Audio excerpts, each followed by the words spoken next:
Prazer estar mais uma vez aqui com vocês para darmos continuidade ao estudo que começamos no domingo passado, né, sobre igreja simples. E para a gente começar, eu queria só a gente recapitular um pouquinho. Opa! Bem lembrado. A gente já anda tão no automático, né? A gente anda tão no automático que vai com a máscara mesmo, né? Queria só recapitular então um pouquinho o que nós vimos no estudo passado, né, domingo passado. Coisa bem breve, só para continuarmos a partir desse ponto. Igreja simples, pode passar mais um. Como nós resumimos, né, o que é esse estudo a respeito de igreja simples, é como uma reformulação no processo e mentalidade de discipulado de uma igreja pode levá-la a expandir o reino com mais potência, né? Nós resumimos isso para não ter que ficar repetindo muitos conceitos. E nossos estudos, como nós dissemos, estão organizados em 2 dias, 2 estudos. No primeiro, nós já vimos a respeito sobre descobrir o que se entende como uma igreja simples, compreender o que seria um processo simples de discipulado, ver o que a igreja, reino de Deus, ganha com isso. E hoje, dando continuidade, veremos uma comparação sobre uma igreja simples com uma igreja tradicional. Opa. Programa ao vivo tem essas coisas, gente. E aí, só para a gente também relembrar isso que é importante, né? Esses 3 pontos que nós vimos, um slide aqui para cada um, só para reenfatizarmos. Simples é o processo de fazer bem o que necessariamente deve ser feito. Ou seja, não é inventar muita coisa, mas aquilo que precisa ser feito tem que ser feito e bem feito. O ID, que é o processo desde a pessoa que ela não conhece a Cristo, começou a ter uma curiosidade, foi se informando, aceitou, foi batizada, foi sendo edificada em Cristo. E quais são os benefícios que a igreja tem, né, ao entrar, adotar um processo simples? Então você tem menos peso, se torna uma igreja mais leve, não só a igreja, como os membros também acabam adquirindo uma vida mais leve. Menos distrações e mais foco, mais adeptos, menos entraves e mais resultado, mais motivação. Então, sem mais delongas, vamos agora para o momento de um confronto, mas um confronto de uma forma interessante, não é nada de briga, disputa, não. Na verdade, é um momento de uma comparação entre 2 igrejas. Uma que é a primeira igreja. Os nomes aqui são fictícios, tá, meus irmãos? São igrejas que foram pesquisadas pelos autores aqui do livro, na Igreja Simples. Para não citar diretamente cada uma, eles colocaram nomes fictícios, né? Então, eles colocaram o nome de primeira igreja, que é uma igreja no modelo tradicional. E a outra, que é a igreja da cruz, uma igreja no modelo simples. Então, até coloquei os íconezinhos aí para ficar mais fácil da gente identificar, né, nos próximos slides, de cada uma que estaremos falando. E para a gente poder falar a respeito dessas igrejas, é interessante primeiro nós apresentarmos cada uma delas, né, antes de compararmos, falarmos das características de cada uma. E ao longo do nosso estudo, nós vamos poder elencar em uma série de questões como essas igrejas são parecidas ou bem diferentes. A respeito da primeira igreja, até hoje, eu vou usar bastante o livro aqui que a gente adquiriu, e até importante, falando a respeito do livro, nós comentamos que a igreja estaria adquirindo 6 exemplares desse livro, da Igreja Simples. Alguns irmãos já me procuraram no domingo passado, falando, olha, eu tenho interesse, como que faz, como que é para comprar? Esses livros que a igreja adquiriu, eles são para poder emprestar. Então vamos supor, você quer muito ler, mas de repente está apertado esse mês, não dá para adquirir o livro. Esses livros que a igreja adquiriu são para poder emprestar para você. Então você vai ter lá um tempinho, mais ou menos um mês, para poder ler o livro, depois devolver para a igreja para que outra pessoa tenha essa oportunidade, né? Mas se você tem a possibilidade de adquirir o livro, tem diversas lojas na internet, diversos sites que vendem o livro. Não vamos fazer referência a uma ou outra para não parecer propaganda, né? Mas é um livro relativamente barato, você vai encontrar ele de 30 a 50 reais, dependendo do site. Se você tem essa condição de adquirir, pode ir lá na internet procurar, ou em livrarias também se encontra facilmente. Mas, de repente, se não consegue, pode me procurar ao final do culto, hoje à noite também estarei com os livros aí, se não acabarem todos pela manhã, né? Para poder a gente fazer esse empréstimo aí, você vai poder ler com tempo, mas também com foco, que é uma das coisas que colocamos aqui nesse estudo. Sem mais delongas, vamos falar um pouquinho então da primeira igreja. Eu notei algumas características aqui, mas gostaria de ler com os irmãos a respeito dessas características nesse primeiro momento. Olha como que é o perfil da primeira igreja. A primeira igreja já existe há 40 anos. Ela é reconhecida em sua denominação como sendo uma igreja sólida, com ótimas programações. Na verdade, algumas igrejas até copiaram as suas programações. Ela é conhecida também por ter em sua equipe pessoas talentosas e bem conhecidas. Os membros da equipe dela são do tipo que dão palestras em eventos, oram no púlpito das convenções e escrevem artigos. A igreja está estagnada há 5 anos, está parada há 5 anos. Não tem crescido em um número mínimo de pessoas que têm conhecido a Cristo. Embora as coisas não estejam fantásticas, ela está bem. A igreja tem passado por mudanças na equipe, mas sem grandes transtornos. Tem havido alguns desconfortos na congregação, mas nenhuma grande racha. Em outras palavras, ela ainda não está em crise. E sem chegar à crise, é difícil mudar. Então esse é o perfil que nós encontramos da primeira igreja. Aqui está aqui alguns pontos, né? Que ela tem 40 anos de vida, de formação, ou seja, não começou ontem, ela já tem uma base relativamente sólida. Ela é reconhecida na denominação dela, não é uma igreja perdida ou mal avaliada, não, ela é uma igreja forte dentro de sua denominação. Pessoas talentosas, mas está parada há 5 anos. Apesar de tudo, está parada já faz pelo menos 5 anos. E agora vamos ver a respeito da Igreja da Cruz, que é uma igreja simples. Da mesma forma, vou ler aqui a introdução dela, só para que tenhamos esse comparativo também. Nossa segunda visita é a Igreja da Cruz.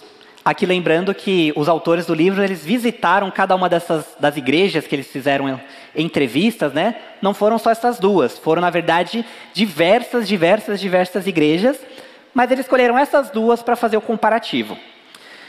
A Igreja da Cruz não é tão conhecida.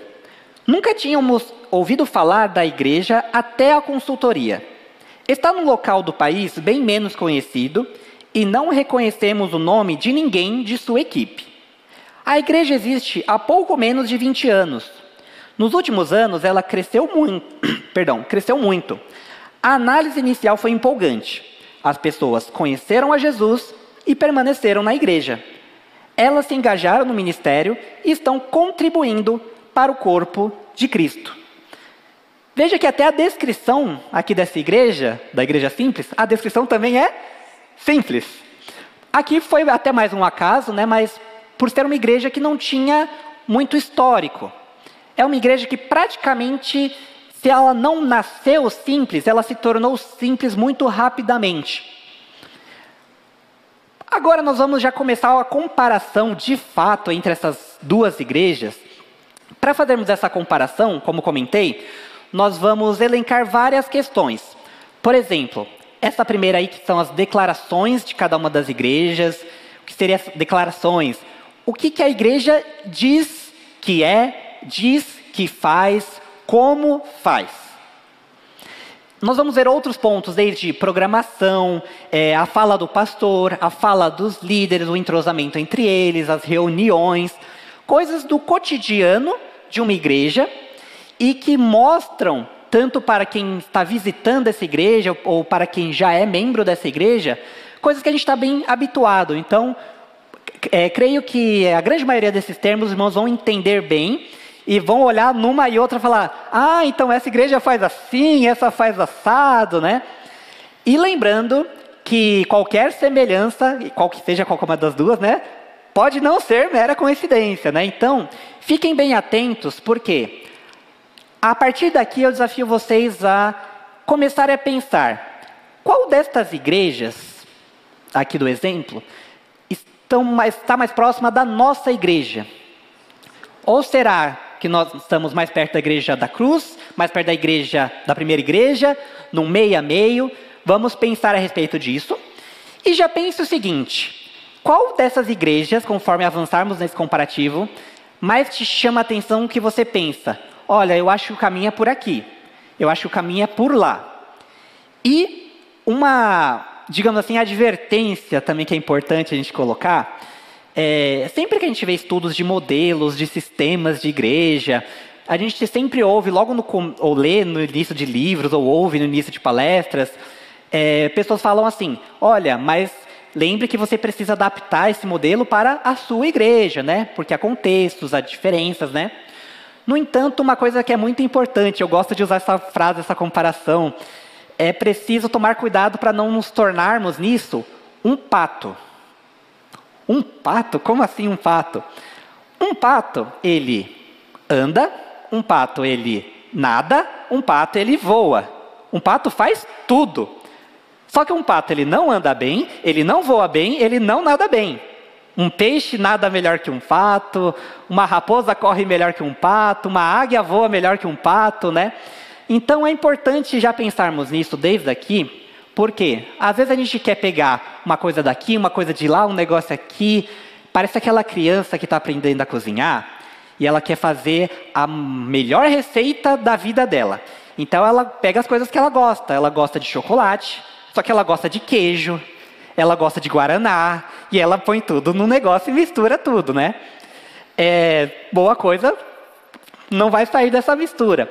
Então é importante sabermos por que estamos colocando cada elemento, se assim entendermos que vamos pegar algum dos elementos aqui para montar, para imaginar uma estrutura de uma igreja.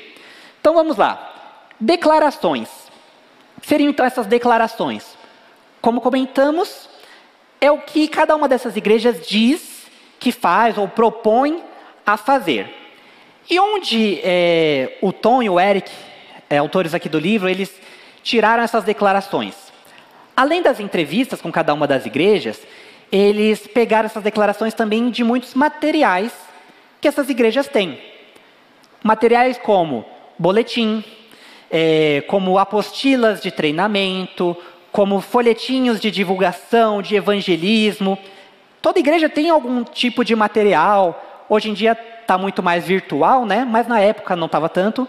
Então eles pegaram esses materiais mais físicos, né? Hoje seria algo mais virtual. Hoje seria o post que a gente coloca no Facebook e assim por diante, né? Então vamos para as declarações da primeira igreja.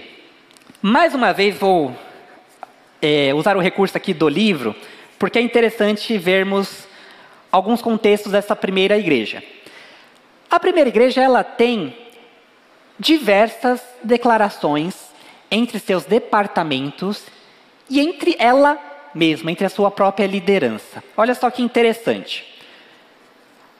A declaração de missão impressa no boletim, no caso da primeira igreja, é levar as pessoas não salvas a se tornarem seguidores totalmente comprometidos com Cristo. Obviamente, alguém foi influenciado pelo ministério da igreja Willow Creek. É uma igreja que aborda esse tipo de aplicação. A declaração de propósito impressa no folder da igreja mostra 5 palavras. Com M: magnificação, multiplicação, maturidade, ministério e missão. Algum líder foi impactado por Rick Warren e o movimento da igreja com propósito. A declaração de visão no material impresso é: amando esta comunidade para Cristo. Ou seria essa uma declaração de estratégia? Olha só, gente, 3 materiais diferentes, 3 declarações diferentes. E diferentes são não só na forma de escrever, mas em conteúdo. Vou repetir só as declarações. A primeira: levar pessoas não salvas a se tornarem seguidores totalmente comprometidos com Cristo.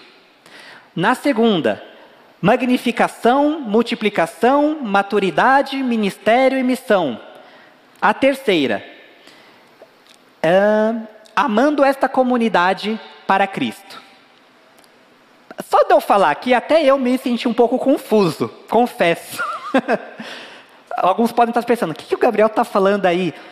Não é meio confuso ouvir 3 coisas diferentes em contextos aparentemente diferentes? São 3 materiais diferentes que a igreja tem, que na teoria deviam dizer o que a primeira igreja faz, só que cada um desses materiais fala uma coisa diferente e para um caminho diferente. A gente não duvida, isso é importante enfatizar, da boa intenção da igreja ao preparar tudo isso. Por trás desses materiais, com certeza há equipes, há líderes, pastores que oraram, pensaram e chegaram a essas conclusões. Vocês viram até que uma delas usa o livro Igreja com Propósito, né, para poder preparar essa declaração, um livro que até a nossa igreja também utiliza bastante no projeto de células, né? Só que essas 3 visões não se conversaram. É como se você tivesse entre 3 amigos e falar, vamos lá no McDonald's, vamos. Olha eu fazendo propaganda de novo, perdão. Aí você fala, vamos lá em tal lugar, vamos. Você vai para o caminho, a pessoa vai por outro, a pessoa vai por outro. Aí um chega primeiro, outro chega depois, e o outro... Onde que é o endereço mesmo?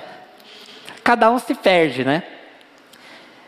Vamos agora para a Igreja da Cruz. A Igreja da Cruz, essa eu não vou precisar nem usar o livro para compartilhar a declaração da igreja. A declaração da igreja é única para toda a igreja, para todos os departamentos, para tudo o que a igreja faz, que é amar a Deus, amar as pessoas, servir ao mundo. Só. Amar a Deus, amar as pessoas, servir ao mundo. Se pegar o boletim, está escrito isso. Se pegar o material de divulgação na internet, está escrito isso. Se você pegar qualquer outro folheto, enfim, está escrito isso. Agora, entrevista com o pastor. Cada pastor dessas igrejas, pastor líder, responsável, presidente, foi chamado para uma entrevista, para um bate-papo. E aí os autores do livro começaram a conversar com eles a respeito de como esses pastores viam as suas próprias igrejas, né? O que eles diziam a respeito de suas próprias igrejas. Na primeira igreja, olha só algumas das características que ao entrevistar o pastor, os autores encontraram.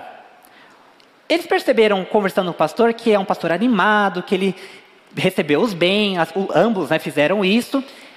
E aí, conforme foram conversando a respeito da vida, da saúde da igreja, eles foram percebendo, resposta após resposta, que o pastor da primeira igreja, ele queria passar a impressão de que estava tudo bem. E aí, pastor, como estão as coisas? Está tudo ótimo, está andando. Só que a cada resposta que ele ia dando, eles iam percebendo assim, peraí, mas se está tudo tão bem, por que aqui tem esse problema? Por que aqui acontece isso? E eles foram percebendo que esse pastor ele estava frustrado e cansado. Ele estava assim, meio já esgotado, meio assim, poxa, eu estou correndo de tudo que é jeito para essa igreja aqui dar certo, mas estou precisando de um gás.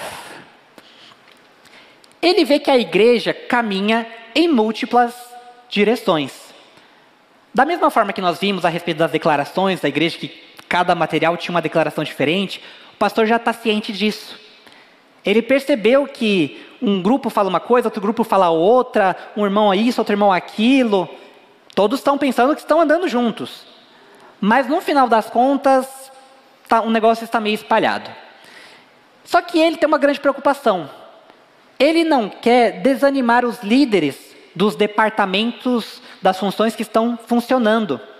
Ele está preocupado de repente chegar num departamento que está dando certo, mas que não está exatamente alinhado com a igreja, e ao conversar com aquele líder, com aquele departamento, o departamento pensar, se você quer que mude, então entrega aqui meu cargo, então faz o que você quiser. Então ele está ali aquele termo que a gente usa, pisando em ovos, né? Tomando cuidados para que as coisas não desanimem as pessoas, né? Ele também pensa o seguinte, quando ele foi questionado a respeito do que ele queria com aquela igreja, qual era o objetivo dele com aquela igreja.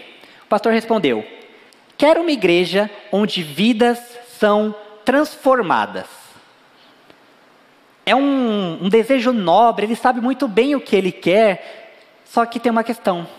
Ele já não sabe mais como atingir isso.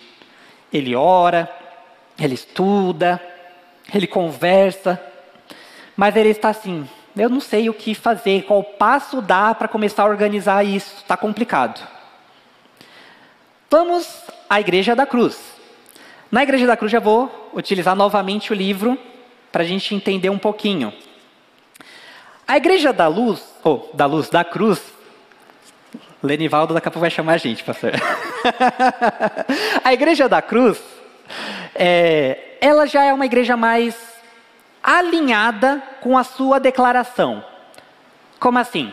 Enquanto a primeira igreja ela tem várias declarações, cada um seguindo para um caminho, na Igreja da Cruz, todo mundo está seguindo a declaração que a igreja tem.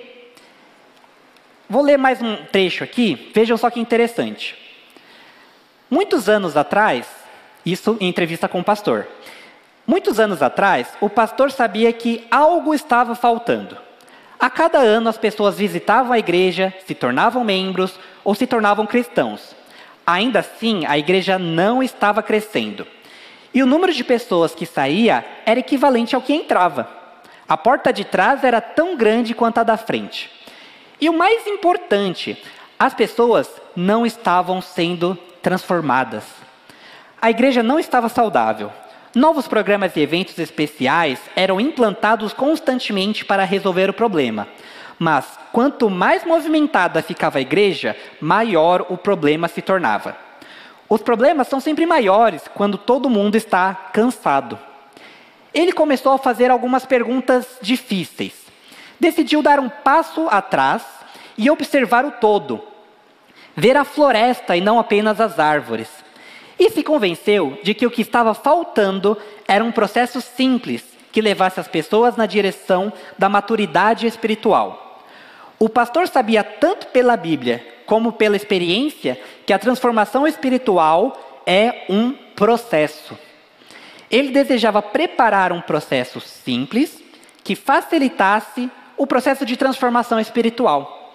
Então, se comprometeu a desenvolver um processo de fazer discípulos que fosse harmonioso e que executasse os propósitos da igreja. Percebam então que não foi um caso, não foi uma transição simples, chegar na igreja simples, né? O pastor da Igreja da Cruz, ele estava numa situação parecida já com o pastor da primeira igreja. Isso logo no começo, logo na fundação. Ele olhava e falava, algo de errado não está certo. Ele sabia que tinha alguma coisa que não estava funcionando. Mas olha qual foi a atitude dele. Ele investiu muito tempo e oração para poder chegar a um resultado. E não foi só um tempo de oração dele, sozinho, só no momento dele com Deus. Ele convocou a igreja, a liderança da igreja, para entrar nesse processo de oração com ele. Para pensar nisso junto com ele. Para clamar a Deus junto com ele. Então, ele organizou toda a igreja para que fosse em busca deste processo. E olha só que interessante esta outra frase. O pastor explica que a declaração enfatiza o processo de discipulado. Primeiro, a pessoa ama a Deus. Este é o primeiro passo e o aspecto de discipulado mais básico e essencial.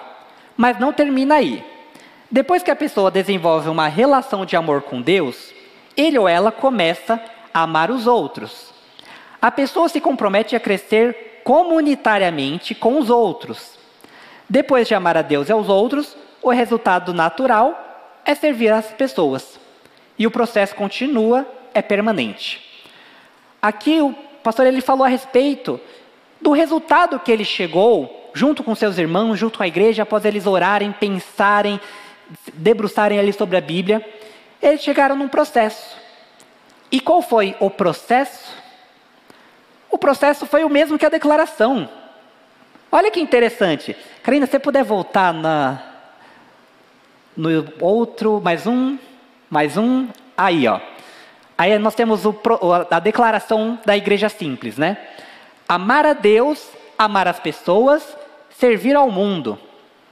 Isso é o que a igreja diz que faz. Só que não é só o que ela diz que faz. É o como ela diz que faz. Se alguém perguntar, como que você faz isso, faz a sua declaração?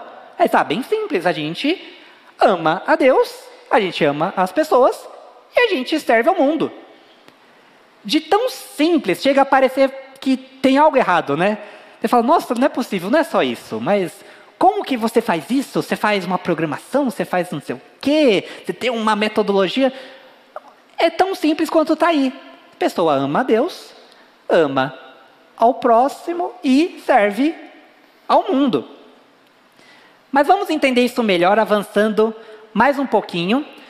Pode avançar, Karina, por favor, até entrevista com os líderes. Os autores aqui eles não só conversaram com o pastor da igreja, de cada igreja, mas também chamou aquela equipe de liderança mais próxima, mais frente ali à igreja, para poder bater um papo. E olha só que interessante as respostas que eles obtiveram dessa liderança. Na primeira igreja, eles perguntaram para os líderes, né? Tanto de forma individual, mas também em grupo, né? Perguntaram, olha, qual que é o foco da igreja? Entre as respostas, olha só que interessante as respostas que eles obtiveram dos líderes na primeira igreja, a igreja tradicional. Um líder respondeu, preparar ótimas celebrações de cultos e grandes eventos para as pessoas. Outro já respondeu, ter um ministério infantil excelente. Outro falou, cuidar das necessidades da nossa família igreja. Mais um, enfrentar as injustiças sociais e políticas em nossa comunidade. Esse aqui anda vendo filme de herói. Outro, ter grupos pequenos que sejam relacionais. Mais um, ter grupos pequenos que ensinam a Bíblia.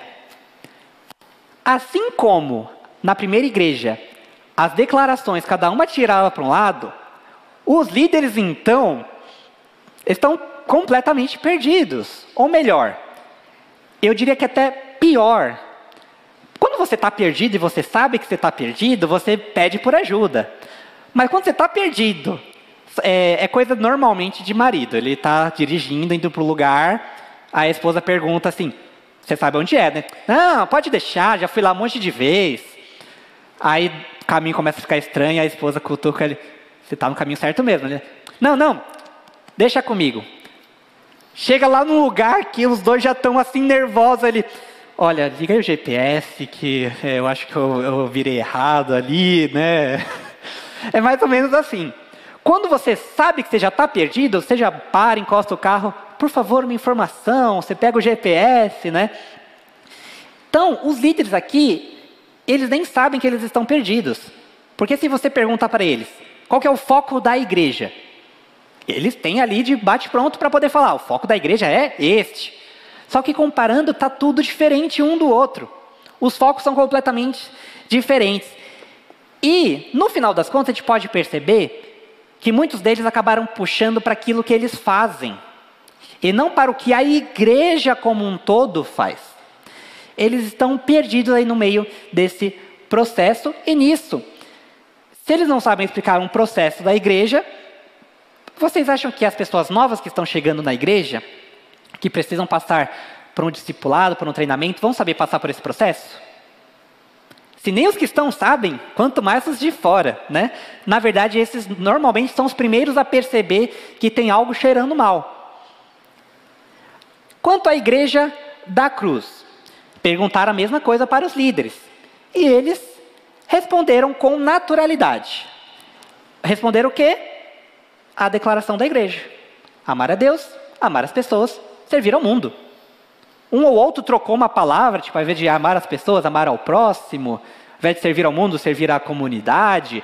Só que eles estão com a ideia gravada na mente. O sentido da ideia: amar a Deus, amar ao próximo, servir ao mundo. Bem simples. E mais, eles também falaram, inclusive a gente discute isso regularmente nas nossas reuniões. Uma sentença, uma declaração tão simples, e eles ainda assim continuam repetindo aquilo. Era de se esperar, se fosse um projeto bem equipado, diferente, moderno, cheio de minúcias, cheio de detalhes, que eles tivessem que se reunir constantemente para não esquecer. Mas uma declaração tão simples, e eles ainda assim continuam se reunindo só para falar dessa declaração. Será que isso é uma falha, ou pelo contrário, eles têm um porquê de fazer isso? Outro ponto, programação.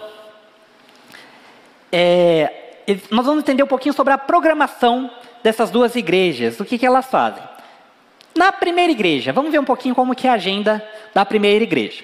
A primeira igreja, ela tem culto de domingo pela manhã, tem EBD, culto de domingo à noite, classes de discipulado, grupos nos lares, reunião de homens e mulheres, visitação, crianças, jovens, corais, e vai pensando aí que tem mais outras coisas. Ao olhar assim, a gente pensa, uma estrutura relativamente normal, né? Normalmente as nossas igrejas batistas, não só batistas, né? Mas igrejas evangélicas que a gente conhece como um todo, a grande maioria segue algo nessa linha. A primeira igreja também, olha que interessante. Todas essas programações, todas essas atividades, tem poucos líderes envolvidos. É um líder em um, outro líder em outra, outro líder em outra. Cada um tem ali são pouquinhos líderes envolvidos em cada uma. A sonoplastia, olha Edu, sonoplastia, ela é muito requisitada para todas essas atividades. Afinal, tudo é feito na igreja, então, toda hora, vou supor aqui que o Du é o cara, Du, a gente vai ter uma programação, a gente vai ter outra, e no domingo também, no sábado e de manhã. Aí Du, é mais fácil falar que horário que não vai ter, assim, nesse horário meu programa para se descansar, né? Não só sonoplastia, mas a parte de projeção, os diáconos, limpeza, enfim. Toda a estrutura da igreja ela é muito requisitada. Os ministérios reclamam que não recebem divulgação o suficiente. Aquela coisa, nosso evento teve pouca gente porque não foi falado no domingo à noite. Falou lá 20 segundos sobre a minha atividade, mas sobre a outra falou lá 30 minutos. Coisas do tipo. Eles têm ainda eventos especiais, como Natal, Páscoa, Dia das Mães, Dia dos Pais, todas aquelas coisas que a gente já conhece. E por que fazem tudo isso? Os autores aqui na entrevista perguntaram para os líderes, legal, vocês têm tudo isso, e qual que é o objetivo?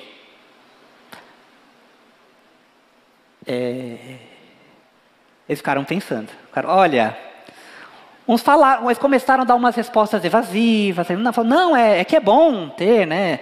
Não é porque essa faixa de idade, não é porque esse grupo está passando por isso, mas eles não tinham uma resposta conclusiva de bate-pronto, não, estamos fazendo isso por conta disso. Eles tiveram que parar para pensar o porquê que eles estavam fazendo isso. Só que olha que interessante, que legal, eles tinham muitos visitantes de outras igrejas.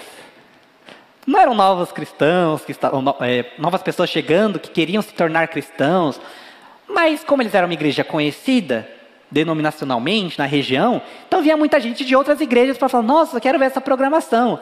Então às vezes era aquela atividade que mais tinha gente de fora do que de dentro. Agora, na Igreja da Cruz, como que era a atividade, como eram as programações na Igreja da Cruz? A programação era alinhada com o processo.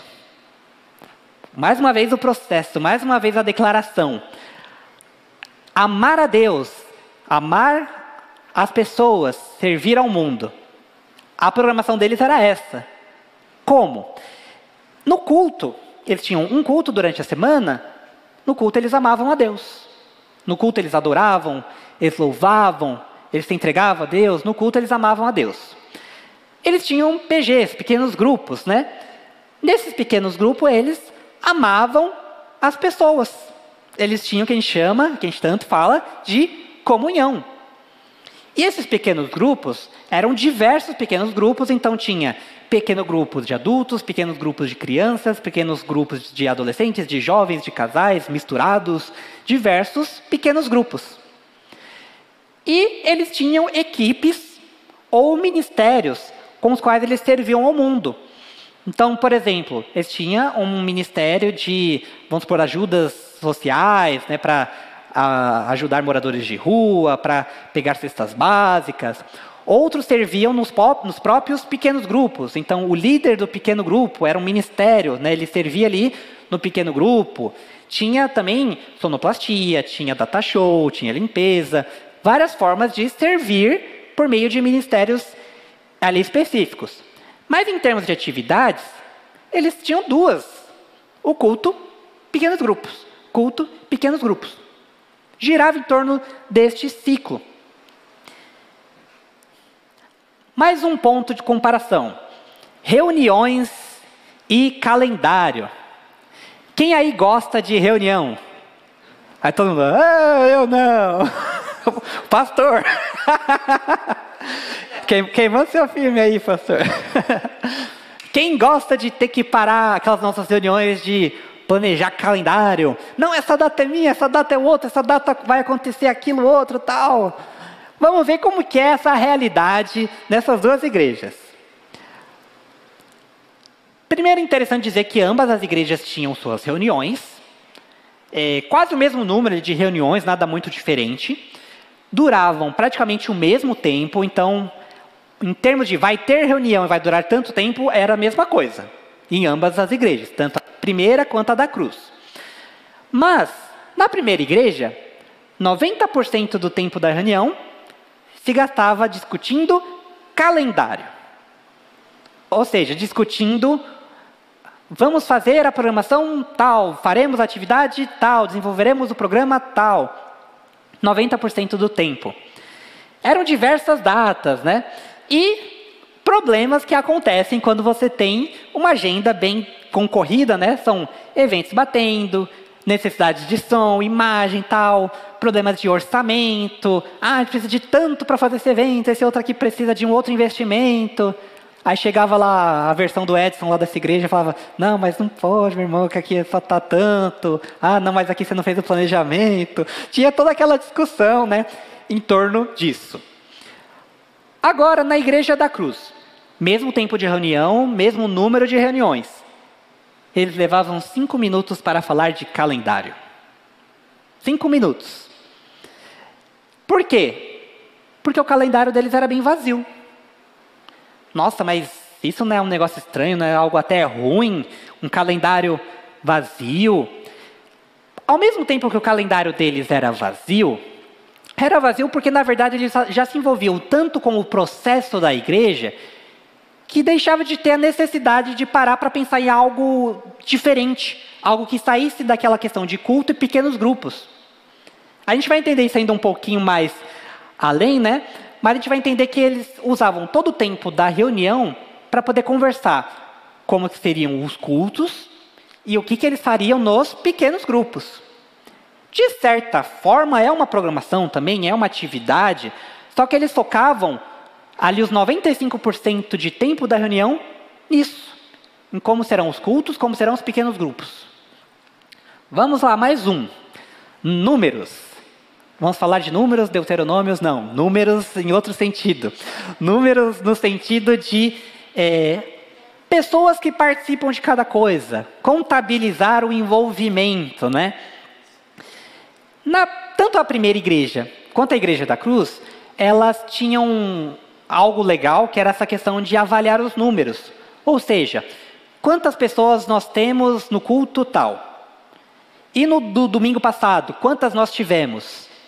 Eles faziam essa avaliação para ver, está crescendo, não, está diminuindo. Mas aqui foi um feriado, então tem que compensar. Coisas do tipo. Na primeira igreja, cada ministério avalia seus números separadamente.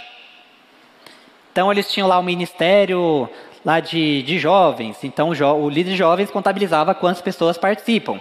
Tinha lá a líder de senhoras, ela contabilizava quantas pessoas participam. Nos pequenos grupos também é a mesma coisa. Só que olha que interessante, todos esses líderes que contabilizavam seus números, eles afirmavam também estar tudo ótimo.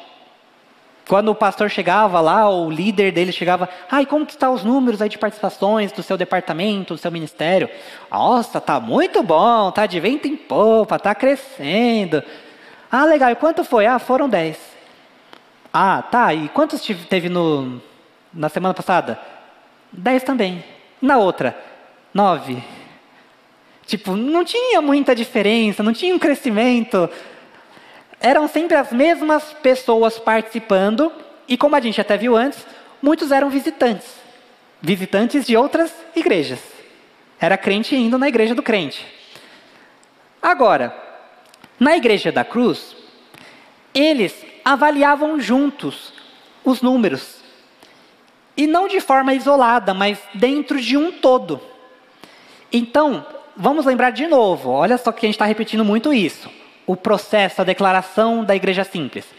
Eles amam a Deus, amam aos outros, amam ao mundo. Então, eles contabilizavam quantas pessoas estavam envolvidas em cada passo desse processo. Então, eles pensavam, quantas pessoas estão amando a Deus?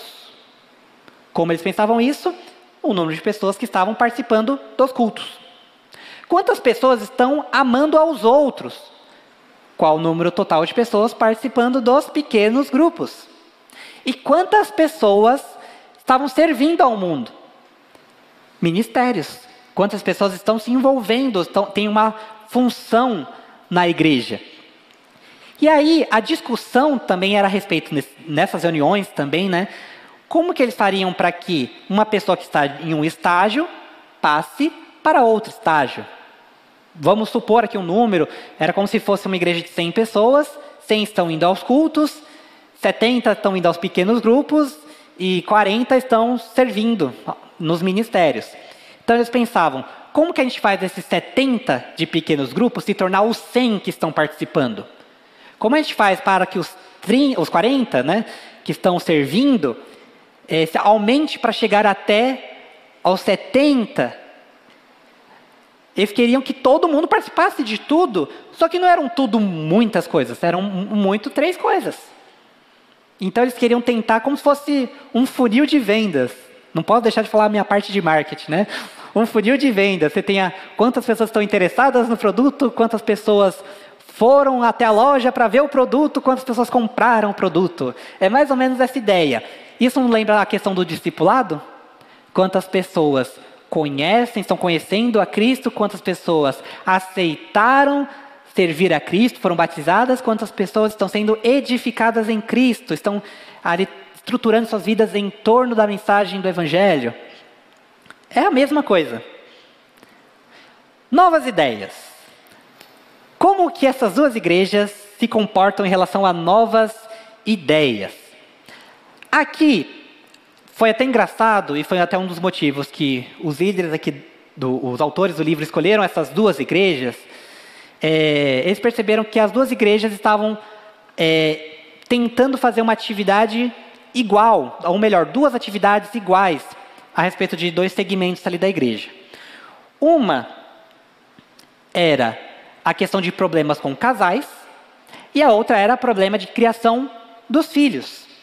Ambas as igrejas estavam enfrentando dificuldades neste sentido.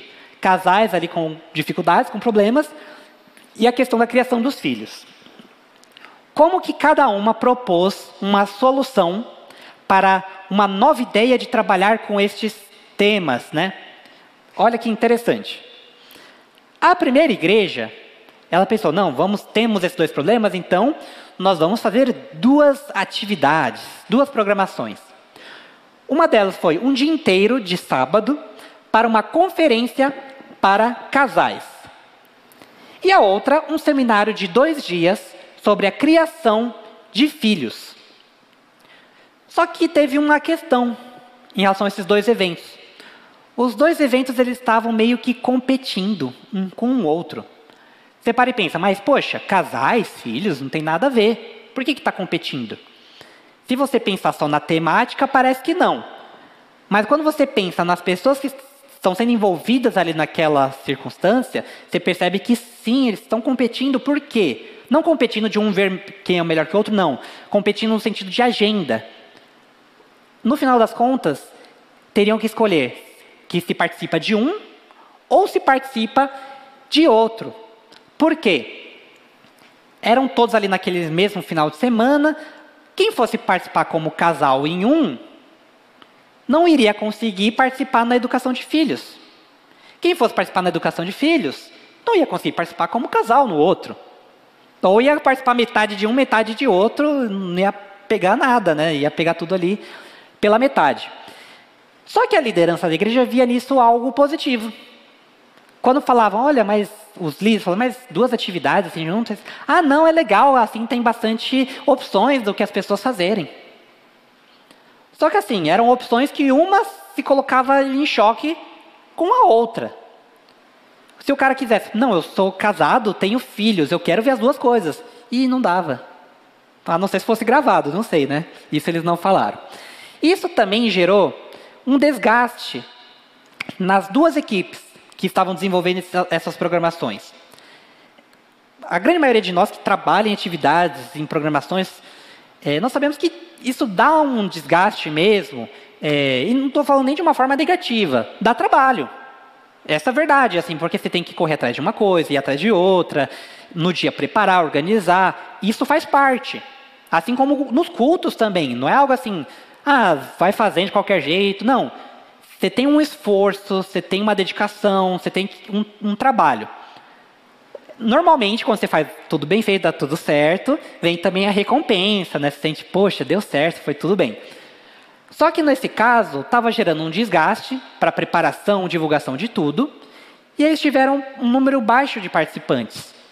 Primeiro porque o grupo foi dividido, ou você participava de um ou participava de outro, então nenhum dos 2 atingiria 100%, não sem que o outro não atingisse menos, né? Se um atingisse 100%, significa que o outro ia atingir praticamente 0, a não ser se fossem visitantes, não sei. E isso frustrou um pouco as equipes. Pensavam, poxa, a gente fez para receber as pessoas, para que fosse algo bom para a vida delas, mas parece que não aceitaram, não adotaram isso, não entraram de cabeça. Mas tinham todo esse contexto. Na Igreja da Cruz, o que eles fizeram? Eles pegaram até um material muito semelhante com o que a primeira igreja utilizou, como se pegaram a mesma apostila, digamos assim. Só que olha o que eles fizeram. Ao invés de eles criarem outras programações para atenderem aquilo que eles precisavam, eles usaram os pequenos grupos para aplicar essas necessidades, ou para trabalhar essas necessidades. Então, numa semana, eles trabalharam um tema, na outra semana, trabalharam outro tema no pequeno grupo. E olha que interessante, não houve concorrência. Quem queria participar dos 2 temas, participou de um em uma semana, participou de outro em outra semana. Não teve choque, não teve desgaste. Por quê? Toda semana eles já tinham o trabalho de se reunir com um pequeno grupo, já tinham o trabalho de preparar um estudo. A única coisa que aconteceu é que, aquela semana, a temática era aquela. Eles já teriam esse trabalho de fazer o estudo, já teriam o trabalho de se reunir, já teriam o trabalho de divulgar. Eles aproveitaram o meio que eles já tinham e só colocaram um negócio para andar naquele meio.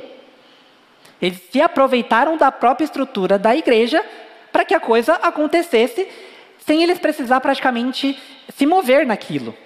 Só pararam, se debruçaram, escolheram um tema, pegaram material, deram aos líderes, os líderes já estudariam, foram no dia, e aí você teve uma evasão, né, ou seja, o número de pessoas que deixou de participar muito pequeno. Porque toda semana as pessoas já estavam nos pequenos grupos.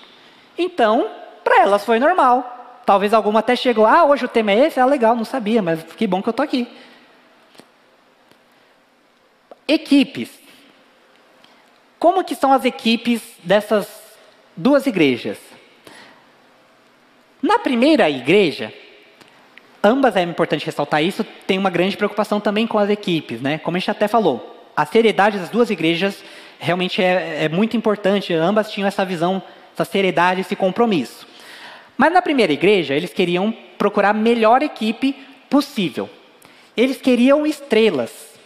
Estrelas em que sentido? Só pessoas que brilham, algo do tipo? Não, mas realmente pessoas de talento, pessoas de capacidade, pessoas que pudessem fazer um bom negócio, né? Pessoas capacitadas. Só que essas pessoas que eles escolhiam, essas estrelas, acabavam correndo em direções diferentes. O próprio livro nos traz um exemplo que é, por exemplo, essa igreja tinha o líder de EBD e o líder de ministério com estudantes, que ambos eram pastores. E aí perguntaram para esses dois líderes, qual é a melhor forma de evangelizar, né, e de discipular alguém aqui nesta igreja? O líder da EBD falou, na EBD. O líder de ministério com estudantes falou, no ministério com estudantes. Ué, as duas formas são a melhor forma? Mas aí perguntaram um pro, mas líder da EBD e o ministério com estudantes? Ministério com estudantes? E a EBD? Perceberam que eles tinham uma rincha entre eles.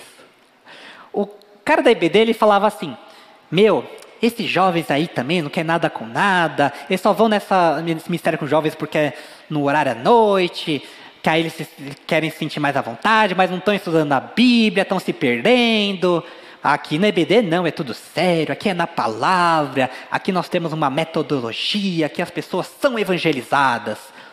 O cara do ministério com jovens fala, o cara da EBD ele é muito engessado. Eu entendo que ele tem a preocupação com a Bíblia, mas não adianta você pegar um cara jovem que não conheceu nada e querer enfiar a Bíblia na cabeça dele. Você tem que contextualizar, que aí ele vai ter interesse, ele vai começando a aprender. E quem quer acordar de manhã para ir na EBD? Olha só a visão desses dois. Nós não podemos falar que ambos têm pontos interessantes, mas nenhum está vendo o lado do outro. Nenhum está tentando andar em conjunto com o outro para ver, poxa, será que a gente consegue fazer um meio termo junto? Ou fazer participarem de ambas as coisas? Não, cada um está puxando para o seu. Já na Igreja da Cruz, mesma preocupação com as pessoas, né, com a liderança, só que eles não estão tão preocupados com a capacidade técnica das pessoas. Eles estão preocupados com o caráter das pessoas, principalmente. Querem pessoas competentes, sim, mas não competentes no sentido, alguém que tem uma vasta experiência e formação e um currículo eclesiástico. Não, eles querem pessoas que estejam alinhadas com o processo. Qual que é o processo?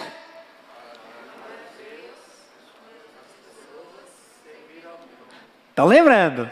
Está vendo como repetir é importante? Você vai pegando a ideia. Amar a Deus, amar as pessoas, servir ao mundo. Estão preocupados em ter líderes que estejam alinhados com o processo. Não, mas eu tenho uma ideia assim revolucionária, não sei o que tal. Legal. Isso combina com o nosso processo? Não, vai um pouquinho fora. Então, irmão, vamos pensar e adaptar ele para encaixar no processo. Senão, não. Não, mas vocês estão perdendo essa oportunidade. Pois é, então nós vamos perder essa oportunidade. Vamos ficar com o nosso processo. Eles tinham que dizer não para algumas pessoas, para algumas ideias, para alguns líderes. Eles preferiam um líder alinhado, que trabalhasse em conjunto para poder manter a equipe unida, do que manter cada um indo para um lado. Porque, com uma equipe unida, não importa se era líder, no caso aqui da EBD ou do Ministério de Discipulado com Jovens, ambos estavam caminhando no mesmo sentido. Eles estavam juntos. Um ia falar, olha, vai na programação do outro também. Eles faziam esse intercâmbio, né? E, na verdade, não tinha nem muita concorrência, porque você só tinha o culto e os pequenos grupos. Então, ou você ia estar num pequeno grupo, ou você ia estar no culto. E se, de repente, você tinha alguém que estava, estou no pequeno grupo dos adolescentes, só que eu sou um cara meio maduro para os adolescentes. Ou então tem um dos jovens. Estou no pequeno grupo de casais, mas os casais aqui já são meio idosos, eu sou um casal de 20 anos. Então mandava para os jovens. Falei jovens às vezes, não é nada porque sou líder dos jovens não, tá? Mas tinha essa questão. Eles não estavam querendo reter a pessoa para o ministério deles, para o grupo deles. Eles queriam a pessoa para Cristo que estivesse na igreja. Não importa se era no ministério do líder A, B, C. Se está ali junto, é o que importa. E essas pessoas, elas ficavam muito mais livres dentro daquele processo. Elas se sentiam apaixonadas por estar fazendo aquilo, porque estava todo mundo caminhando junto. Então, um empolgava o outro. Um falava, vamos lá, vamos! Estavam empolgados com aquilo. E eles se ajudavam. Os avisos. Eita, essa parte para mim é complicada, né, pastor? A parte dos avisos. Na primeira igreja, muitos avisos. Avisos como: vem aí o culto transformador, vem o acampamento do departamento tal, café com os irmãos de não sei das quantas, tarde da fé, e assim por diante. Aqui eu inventei uns nomes, tá? Nada para a gente se apegar aos nomes, mas para ter ideia de que tinham várias atividades diferentes, com nomes diferentes. Então era aquele telejornal, o momento dos avisos. Aquela coisa longa, extensa, tal. Quando terminava, alguns perguntavam: nossa, o que vai ter mesmo? Que foi tanta coisa que eu nem lembro. Na Igreja da Cruz, 3 avisos, rápidos, curtos, diretos, que eram o quê? Olha, se você está vindo aqui, se é visitante primeira vez, ao final tem uma recepção ali, a gente quer te dar um presentinho, então vai lá falar com a gente, para poder recepcionar a pessoa, dar um abraço na pessoa, né? Se você é um novo cristão aqui, está começando a caminhada com a gente, tem uma classe para novos membros, fale com o fulano tal, ele vai estar ali te esperando. E se você está interessado em pequenos grupos, também no outro balcão, tem as pessoas ali que organizam isso, você vai encontrar um mais próximo da sua casa. Acabou.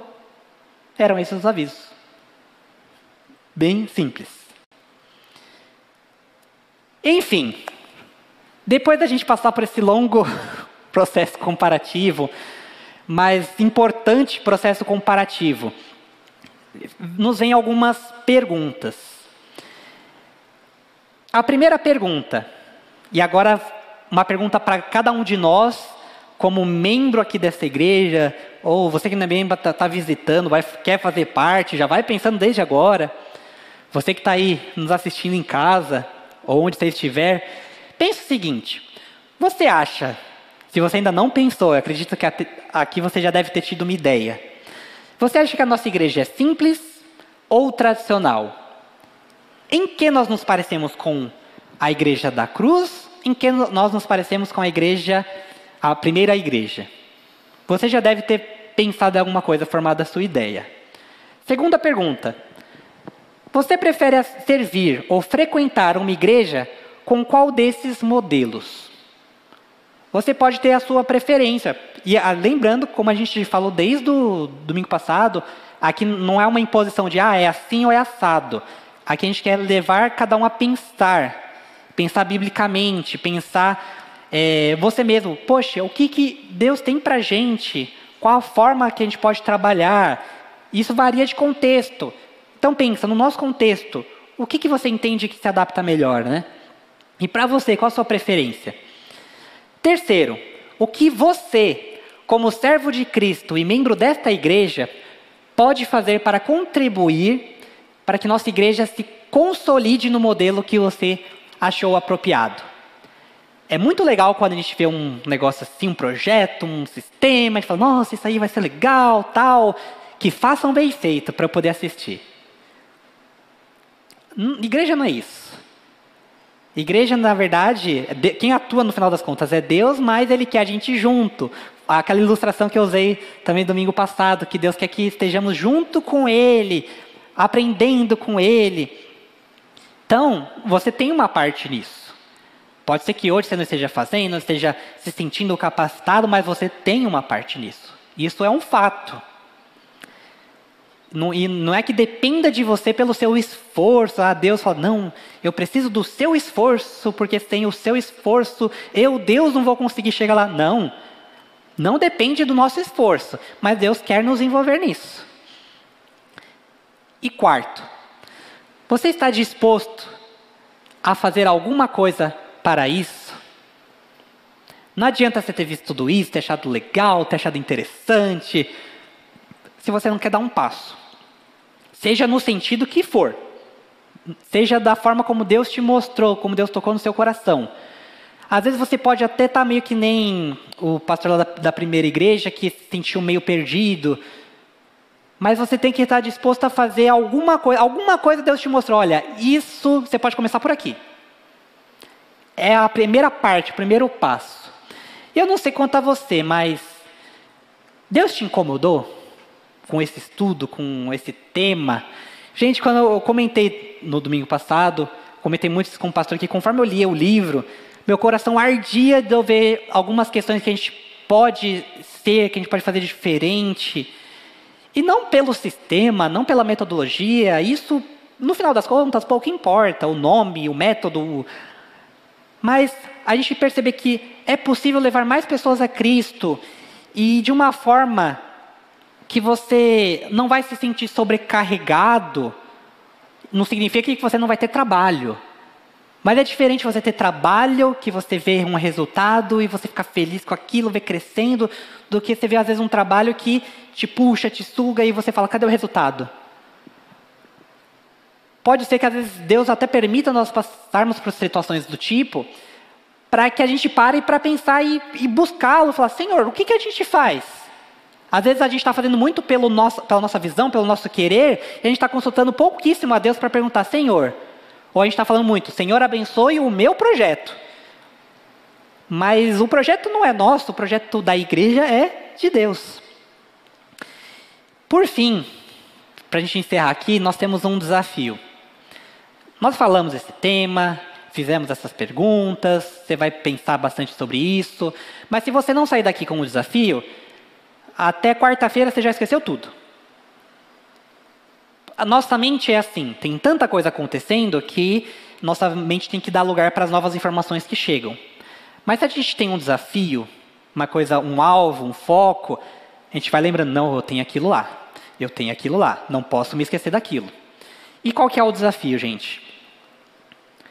Convidar todos que desejem a participar de um seminário que nós vamos organizar aqui na nossa igreja, nos dias 24 e 25 de setembro. Tem um bom tempo até lá, gente. Tem uns 2, 3 meses, mais ou menos, né? Até essa data. Por que a gente marcou isso mais para frente, não tão para agora? Para que você tenha tempo para se organizar. São 2 dias, é uma sexta-noite e um sábado, manhã e tarde. É bastante tempo dentro das nossas agendas? É. Não vou dizer que a gente tem tempo de tudo, que a gente não tem, normalmente. Mas quando a gente se planeja, a gente consegue. Então, se você viu que esse tema é interessante, você quer saber mais do tema, mas não só saber mais sobre o tema, você quer saber como aplicar o tema, como é que isso pode se refletir na prática, a gente convida você a participar desse seminário. Nesse livro e nesse estudo, nós abordamos praticamente o primeiro e o segundo capítulo. São 9 capítulos aqui, mais os apêndices, mais outras informações interessantes. A gente arranhou assim a superfície para provocar uma ideia, provocar uma reação. Só que para isso a gente precisa caminhar junto. Se a igreja entende e quer caminhar junto nisso, a igreja vai à frente junto nisso. Se a igreja perceber, olha, é legal tal, mas para o nosso modelo hoje, nosso sistema hoje, não se aplica. Amém, a gente vai seguir junto também. Mas é importante seguirmos juntos para que, realmente unidos, no propósito que Deus tem para nós, nós realmente consigamos cumprir aquilo que Deus tem para nós. Conforme Deus vai nos capacitando, Deus vai revelando sua vontade. E assim a gente realmente vai conseguir chegar em um modelo. Se vai ser o da igreja simples, da igreja tradicional, da igreja com propósito, pouco importa. Mas tem que ser a igreja de Cristo. Tem que ser a igreja que Deus olha e fala assim, esse é o modelo que eu quero para a minha igreja. O resto são formas de fazer.